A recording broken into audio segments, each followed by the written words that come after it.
Tommy Cooper, not like that, like this. Was that the right way around? That is the right way around, because they're saying he wasn't like that. His catchphrase was just like that. Basically, this was a 2-hour biopic of the famous comedian and magician.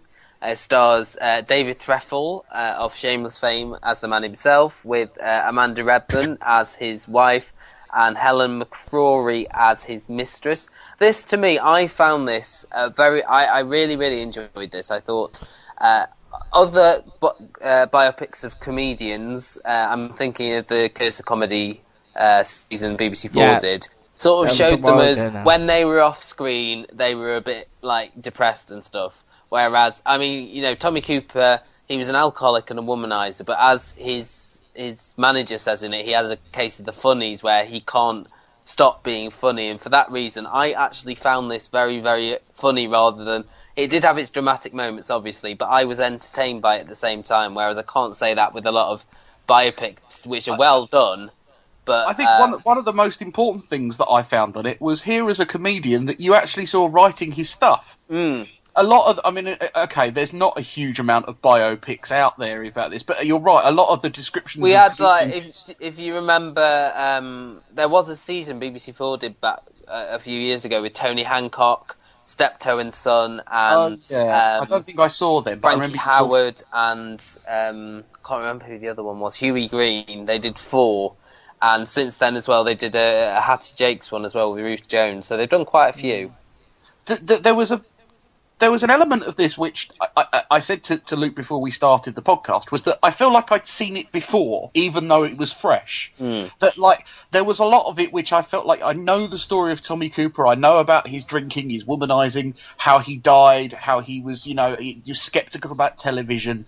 I kind of felt like I knew this. The other thing was that, and again, this has only really just come to me, that Doctor Who documentary, the one about the making of the first episode. The Adventure in Space and Time. Yeah. Did it not feel a little bit like that?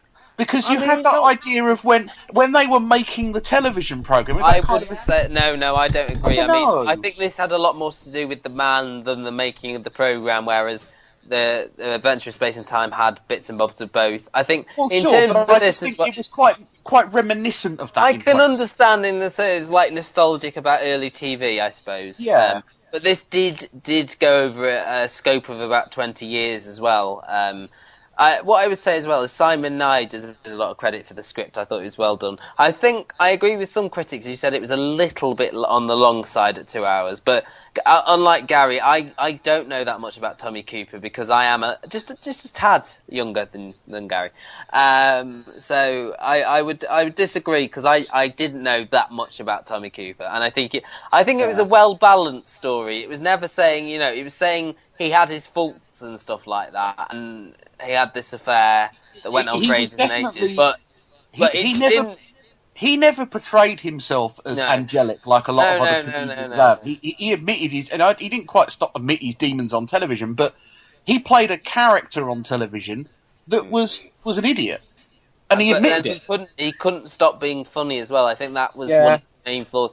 And also, quickly, I think the performance by David Threlfall was just outstanding. And also, I mean, Amanda Redman and Helen McCrory were both very, very good in this as well. I don't think you can just say it was a one-man show, even though his performance was excellent. I think without those two sort of almost being the grounding influences in it, I don't think it would have been as good.